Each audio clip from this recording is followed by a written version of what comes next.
사랑하고 축복합니다. 오늘 새날 새 말씀 주십니다. 오늘 제목은 새날 새 믿음입니다. 부제목이 있습니다.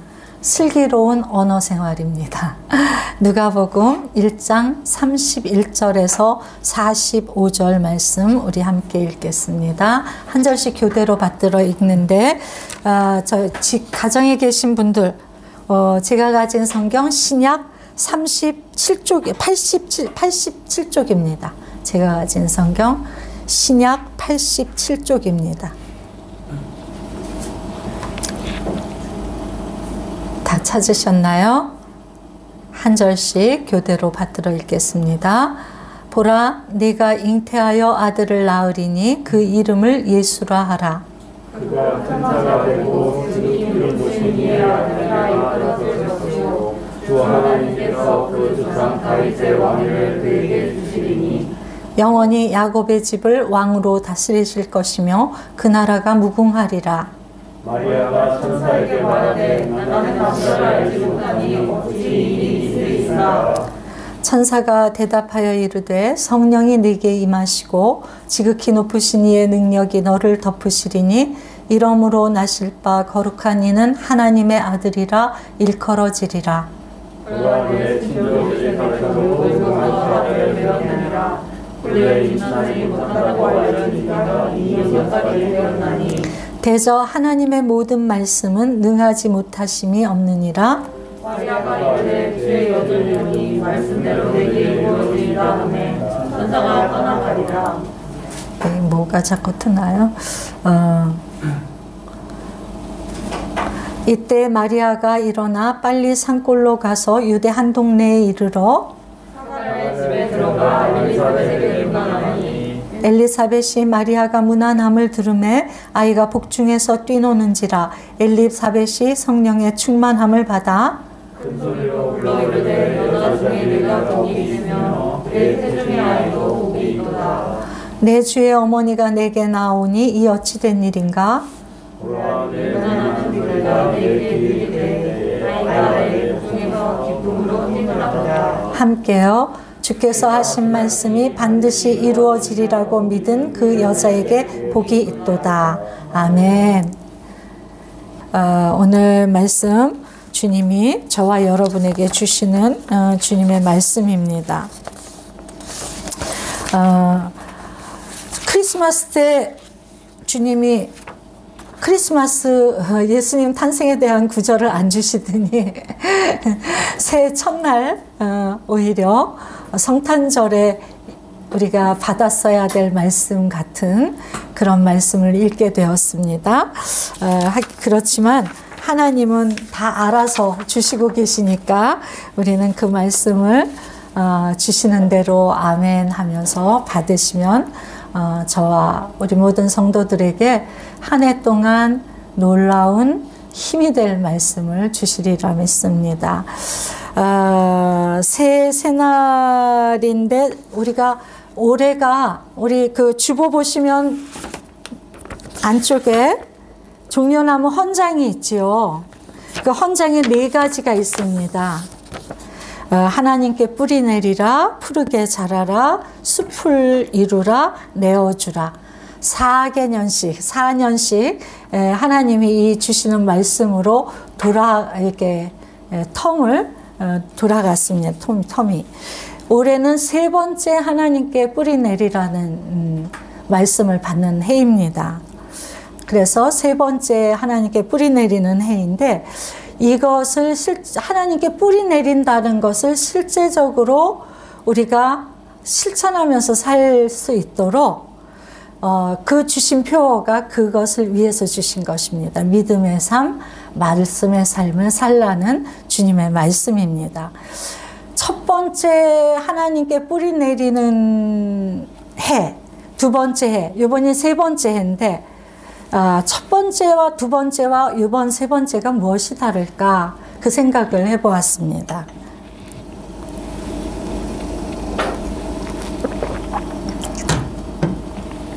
첫 번째는 하나님께 뿌리 내리면서 살아야 된다는 것조차 우리 의식에 없었던 것 같아요.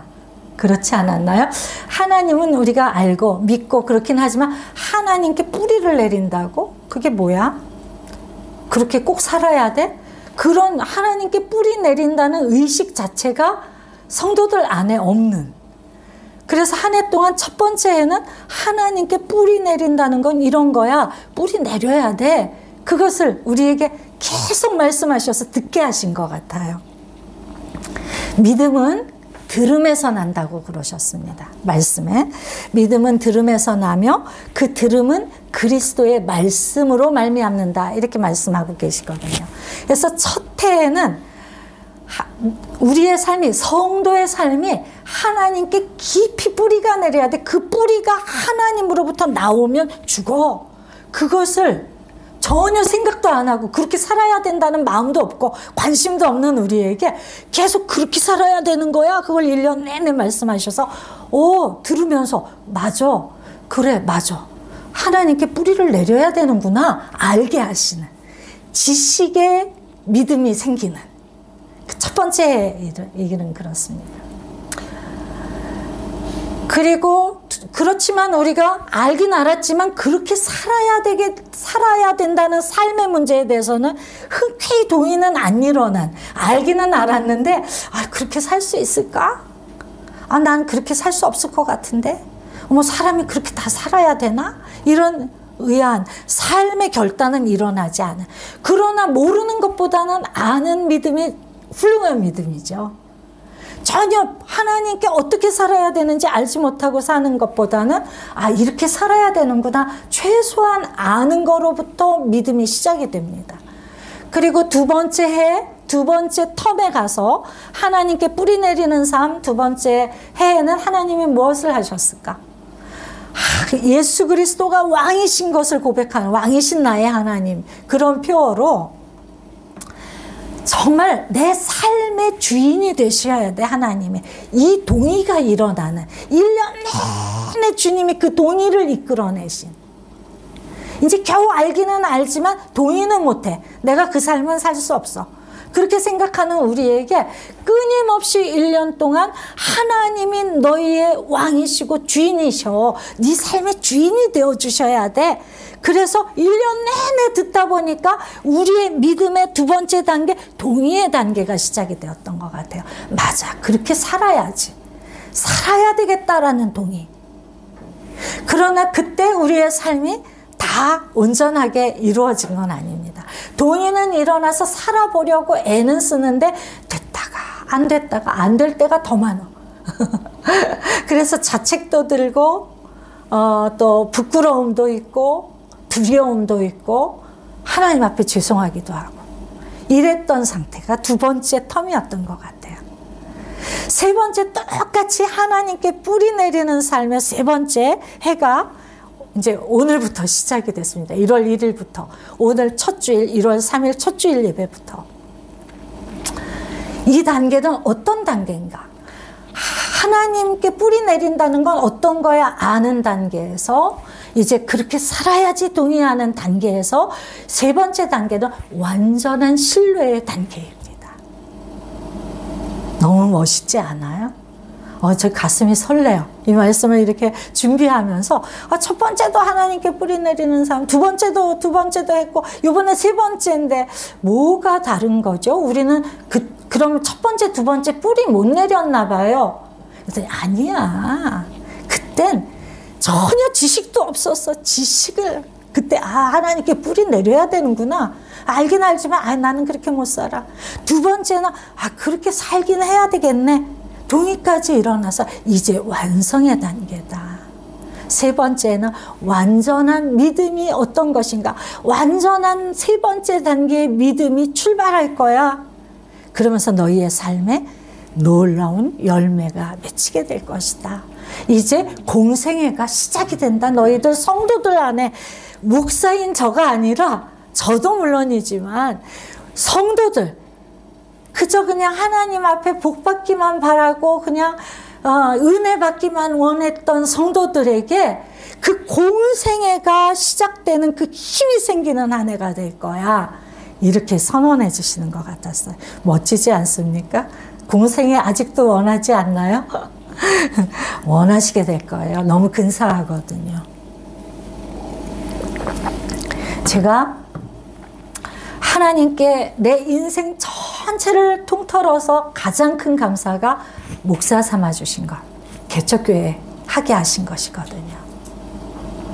요만큼 1%도 거짓 없이 그것이 내 인생의 최고의 감사입니다. 왜 그럴까요? 제가 뭐 거룩하고 훌륭해서 그럴까요? 아니요. 저는 여러분들과 전혀 다르지 않습니다. 근데 이제 그 삶의 맛을 보았거든요. 그래서 여러분들이 올해 얼마나 근사하게 세워질지 저는 압니다. 제가 먼저 결단하고 먼저 그 신뢰의 삶을 살려고 몸부림을 쳤으니까 여러분 축복합니다. 축하합니다. 새해에는 그게 될까 싶었던 모든 일들이 이루어질 것입니다. 여러분 안에서. 주님이 약속하신 거니까.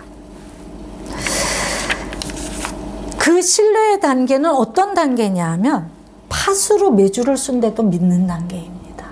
하나님의 말씀하시면 무조건 믿는 거죠.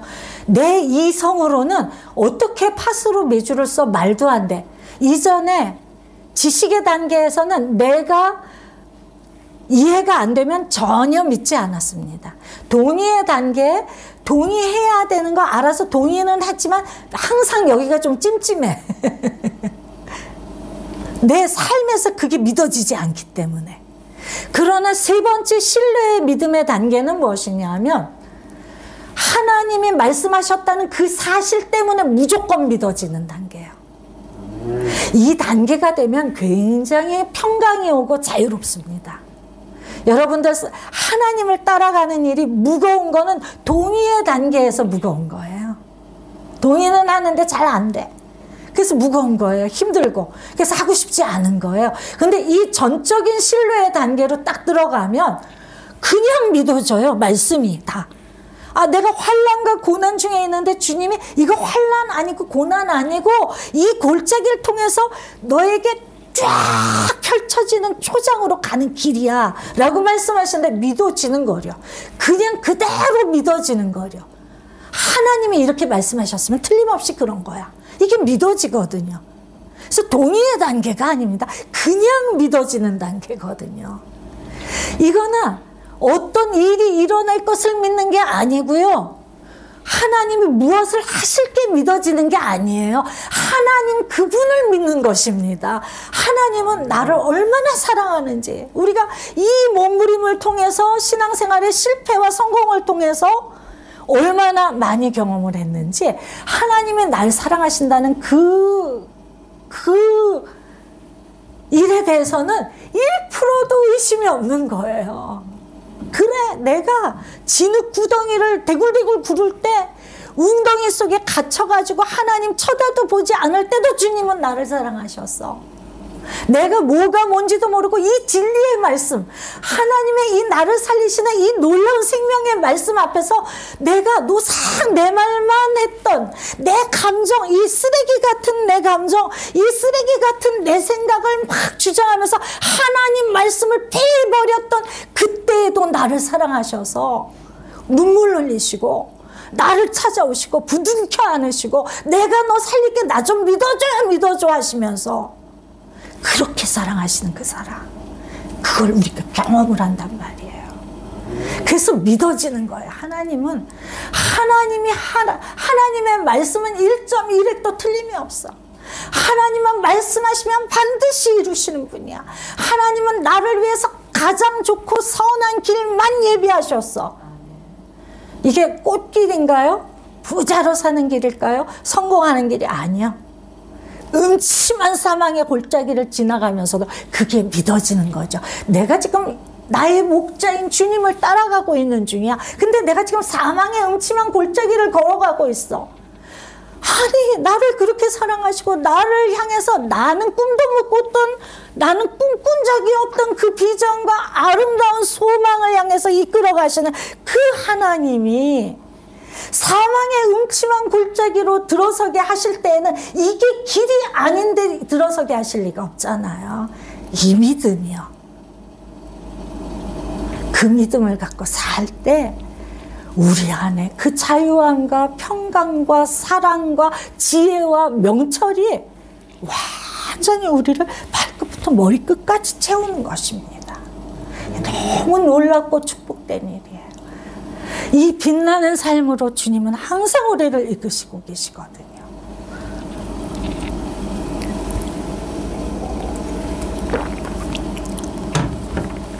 오늘 본문은 그런 믿음을 가진 정말 아름다운 사람, 주님이 한 사람을 우리에게 소개해 주시는 거예요.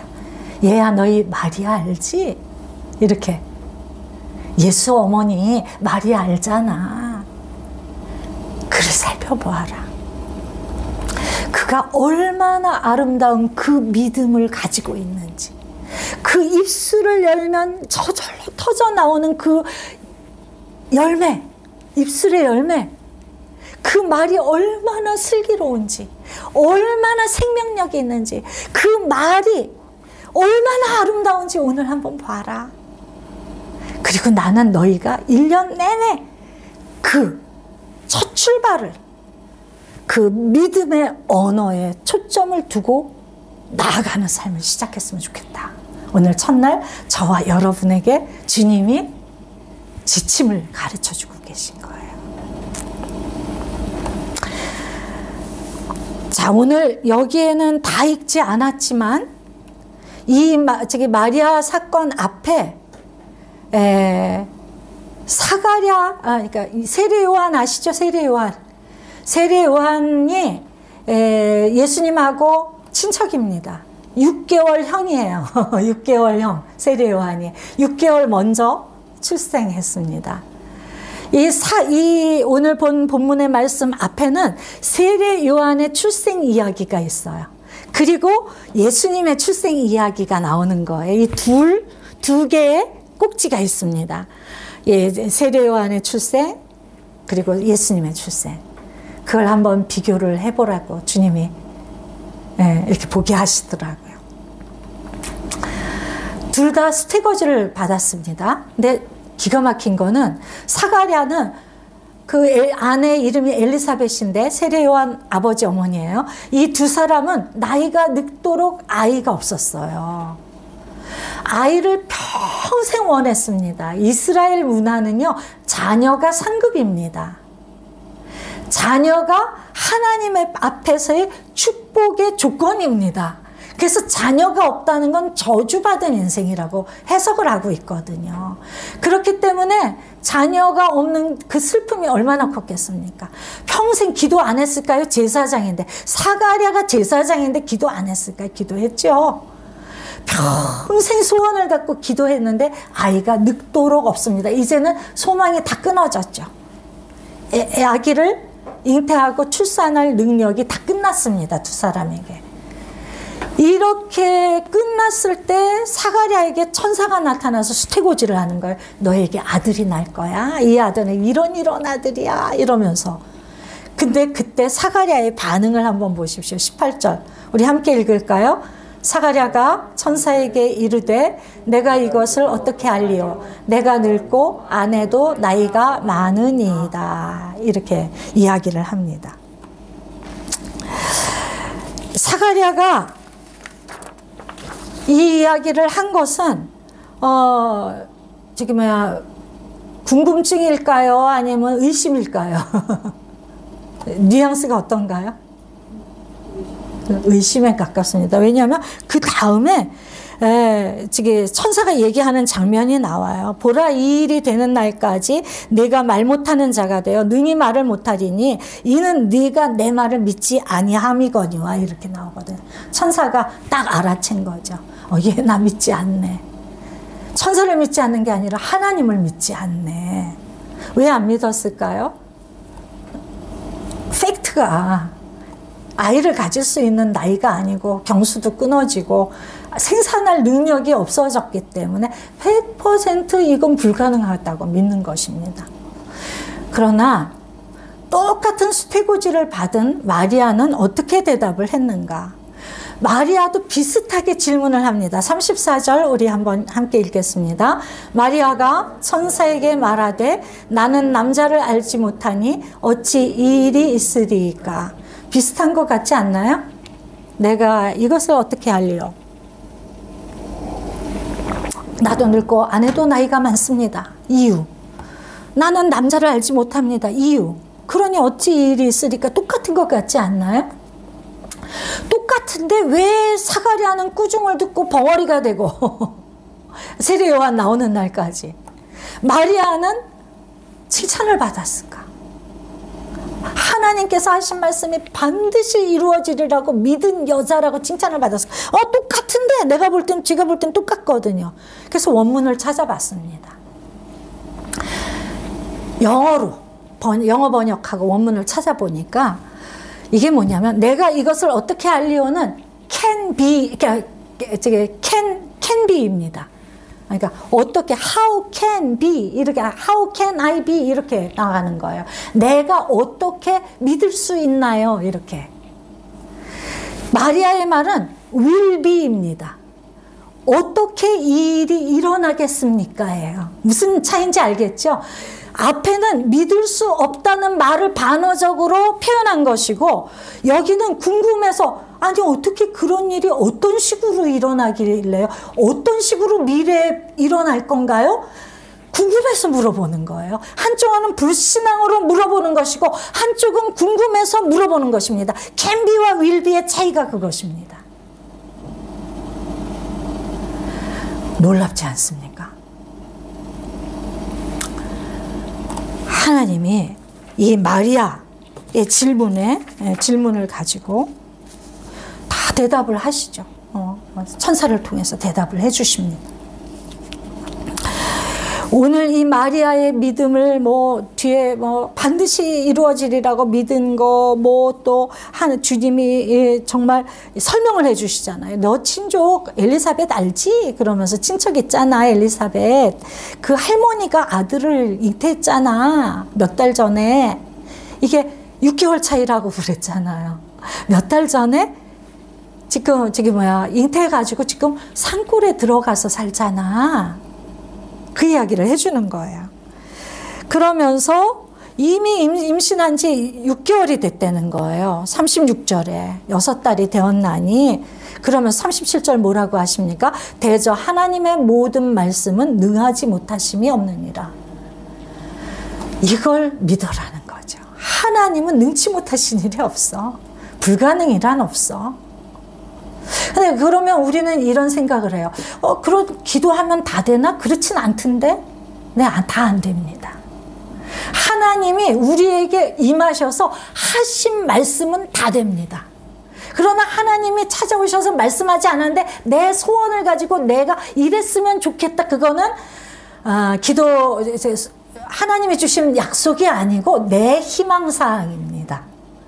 그러니까 우리의 믿음이란 하나님이 말씀하신 것에 대한 믿음을 이야기하는 거지. 내가 설정해놓고 이랬으면 좋겠어. 주님 해주실 줄 믿습니다. 이건 믿음이 아니에요.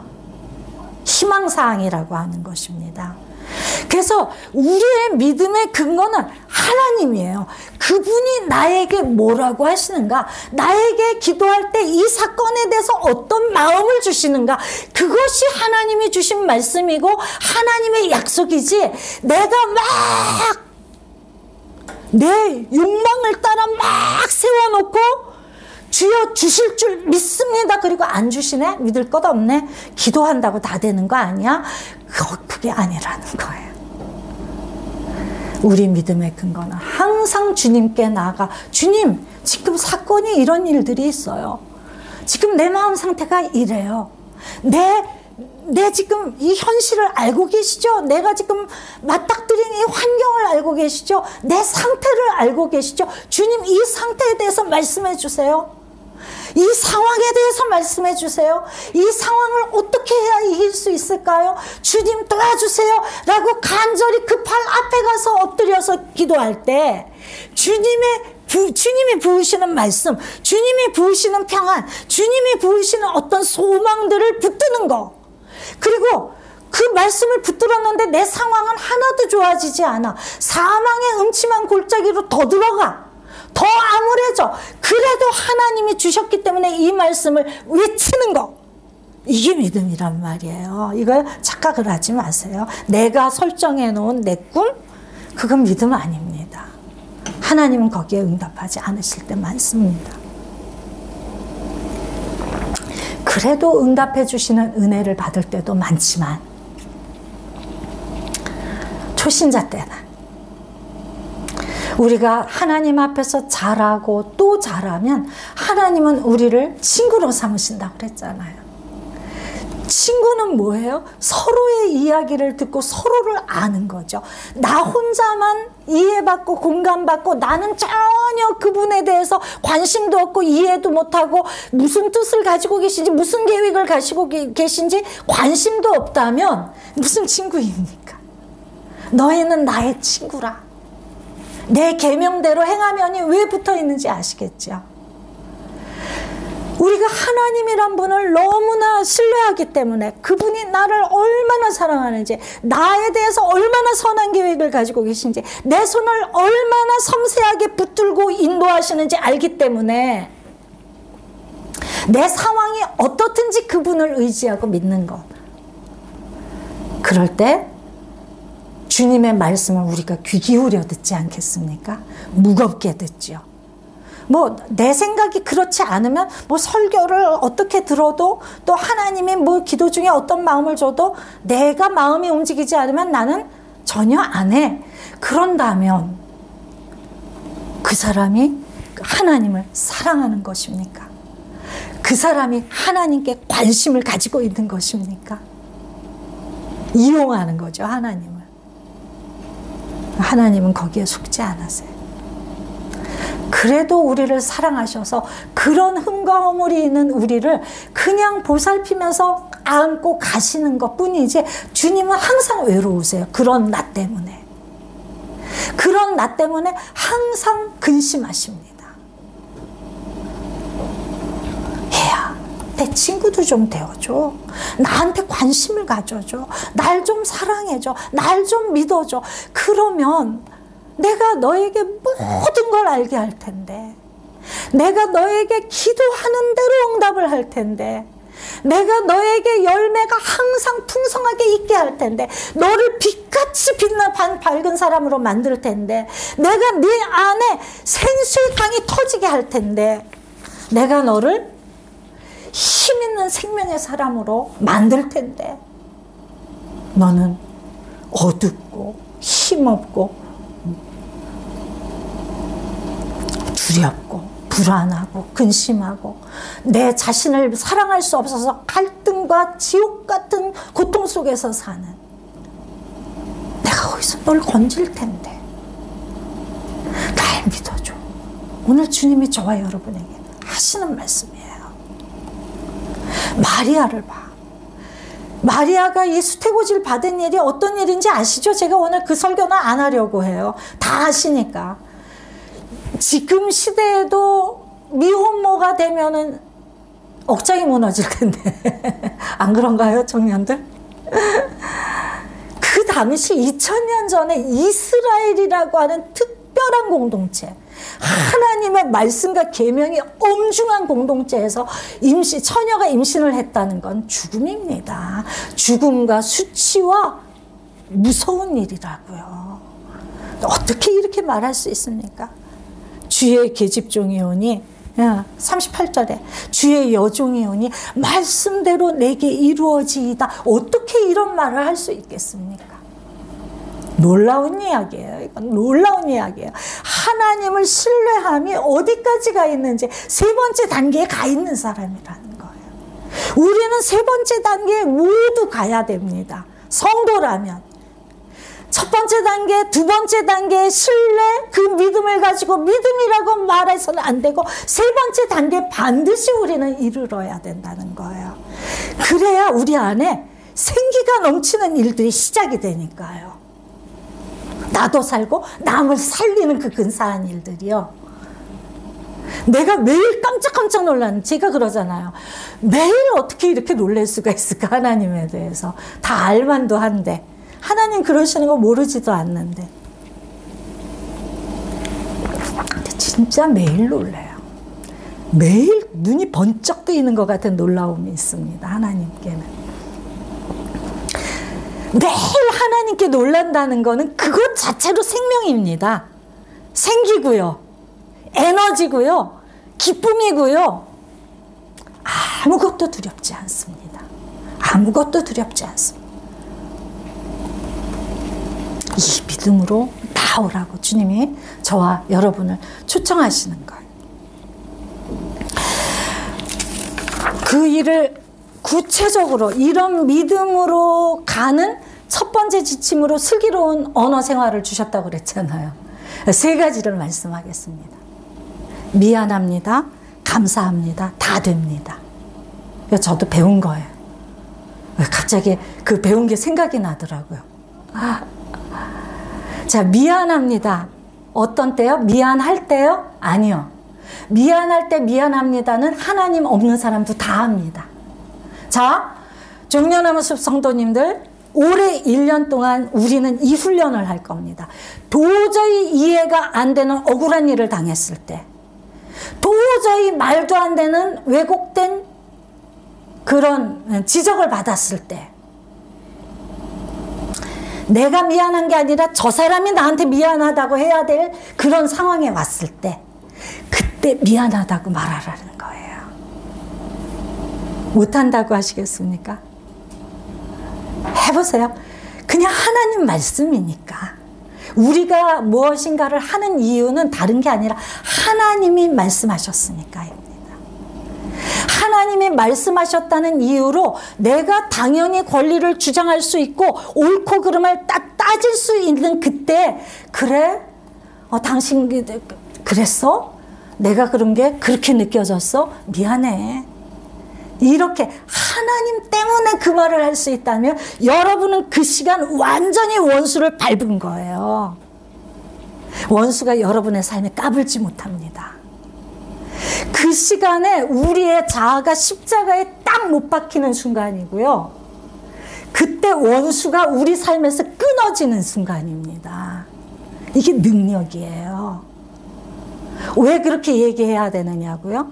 옳고 그름으로 따지면 당연히 우리에게 그렇게 말하지 않아도 될 권리가 당연히 있습니다. 하나님도 아세요. 그래, 네가 옳은데 왜 네가 잘못됐다고 그러겠니? 너 옳아, 맞아.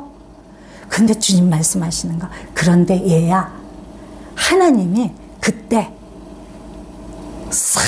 큰 사랑으로, 영구원의 큰 그림으로, 그리고 하나님 말씀에 순종한다는 그 대명제를 향해서 네가 그 말을 딱 내뱉는 순간 원수가 결박이 될 거야. 네 삶에서 계속 너에게 거짓말을 하고 너를 참소하고 너를 우울로, 어두움으로, 갈등으로, 미움으로 끌었던 그 원수의 일들이 완전히 박살이 날 거야. 그 이야기를 하시는 거예요. 네 자아가 십자가에 못 박는 순간 내가 어떻게 하겠니? 내 자녀가, 내 사랑하는 아들이, 내 사랑하는 딸이 잘못한 것도 없는데 오직 주의 말씀 하나 때문에 미안합니다라고 말하는 순간 내 마음에 기쁨이 터져. 내 마음에 불덩어리가 올라와. 그래서 난 너를 위해서 목숨 바쳐 너를 높이는 일을 그때부터 시작할 거야. 이 말씀을 믿으셔야 돼요. 이 말씀이 놀라운 능력의 말씀입니다. 영적 전쟁의 모든 것들을 승리로 가지고 가게 하시는 말씀이에요.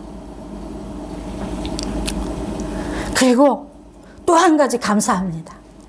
감사할 수 없을 때, 고난과 역경이 올 때,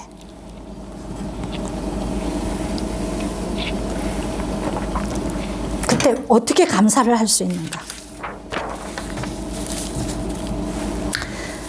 항상 얘기하지만, 음침한 사망의 골짜기가 왔네요. 그렇게 얘기하는 거죠. 음침한 사망의 골짜기가 왔네요. 주님이 내 곁에 계시죠? 나의 목자 맞으시죠? 그렇다면 주님이 음침한 사망의 골짜기에 이유 없이 나 죽으라고 집어넣으시겠습니까? 그럴 리가 없잖아요. 그런 하나님 아니에요. 절대로 그런 하나님 아니에요. 우리가 아무리 사망 같은 골짜기에 들어가도 우리를 죽게 내버려 두시는 하나님이 아니에요. 이 믿음을 가지는 거예요. 이게 지름길이 아니면 주님이 나를 여기에 넣겠나? 여길 지나가야만 산봉우리에 올라가니까 이 길 아니면 산꼭대기 갈 수가 없으니까 산꼭대기가 목적인 거예요. 우리가 사망의 음침한 골짜기를 가는 이유는 오직 한 가지입니다. 꼭대기에 올라가는 푸른 초장으로 가는 길이란 말이에요.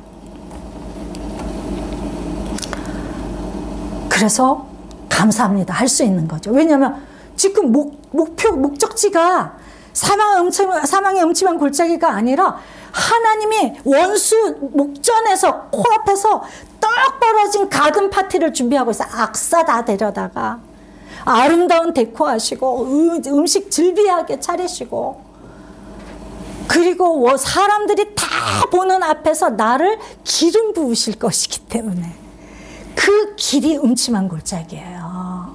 그걸 믿으셔야 돼요.